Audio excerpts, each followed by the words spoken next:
ನಮಸ್ಕಾರ ವೀಕ್ಷಕರೇ, ನಾನು ನಿಮ್ಮ ಜ್ಯೋತಿಷ ವಾಸ್ತು ಪಂಡಿತ್ ಮಂಜುನಾಥ್ ಶಾಸ್ತ್ರಿ. ವೀಕ್ಷಕರೇ ನೋಡಿ, ನಮ್ಮ ವಿದ್ಯಾರ್ಥಿಗಳಲ್ಲಿ ಒಬ್ಬರು ಒಂದು ಪ್ರಶ್ನೆ ಕೇಳಿದರು.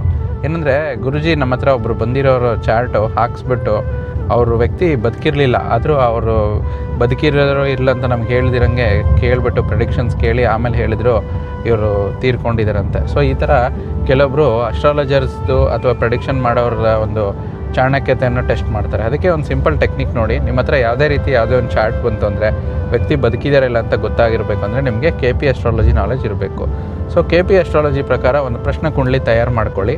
ಒಂದು ಯಾವುದೇ ನಿಮಗೊಂದು ಚಾರ್ಟ್ ಬಂದಾಗ ಆ ಪ್ರಶ್ನೆ ಕುಂಡಲಿಯಲ್ಲಿ ನಿಮಗೆ ಫಸ್ಟ್ ಕಸ್ಪಲ್ ಸಬ್ಲಾರ್ಡು ಯಾವ ಗ್ರಹ ಬರುತ್ತೆ ನೋಡಿ, ಆ ಗ್ರಹ ಯಾವುದೋ ಒಂದು ಉದಾಹರಣೆಗೆ ಒಂದು ಶನಿ ಆಗಿರ್ಬೋದು, ಒಂದು ಶುಕ್ರ ಆಗಿರ್ಬೋದು, ಮತ್ತು ಯಾವುದೋ ಒಂದು ಗ್ರಹಗಳು ಬಂದಾಗ ಆ ಒಂದು ಗ್ರಹ ಆ ಒಂದು ಪ್ರಶ್ನೆ ಕುಂಡಲಿ ಆ ರಾಶಿ ಕುಂಡಲಿಯಲ್ಲಿ ಮೋಕ್ಷ ತ್ರಿಕೋನದಲ್ಲಿ ಇರಬಾರ್ದು. ಅಂದರೆ ಕರ್ಕಾಟಕ, ವೃಶ್ಚಿಕ ಮತ್ತು ಮೀನದಲ್ಲಿ ಆ ಗ್ರಹ ಇದ್ದರೆ ಆ ಬಂದಿರುವಂಥ ವ್ಯಕ್ತಿಯ ಚಾರ್ಟು ಅವರು ಇಲ್ಲ, ಈ ಒಂದು ಇದರಲ್ಲಿ ತೀರ್ಕೊಂಡಿದ್ದಾರೆ, ಅವರು ಪ್ರೆಸೆಂಟ್ ಇಲ್ಲ ಅಂತ. ಸೊ ಈ ರೀತಿ ಒಂದು ಟೆಸ್ಟ್ ಮಾಡ್ಕೋಬೇಕು. ಸೊ ಇದಕ್ಕೆ ನಿಮ್ಗೆ ತುಂಬ ಇಂಪಾರ್ಟೆಂಟ್ KP ಅಸ್ಟ್ರಾಲಜಿ ನಾಲೆಜ್ ಇದ್ದರೆ ಖಂಡಿತ ಇದ್ರ ಬಗ್ಗೆ ಸಿಗುತ್ತೆ.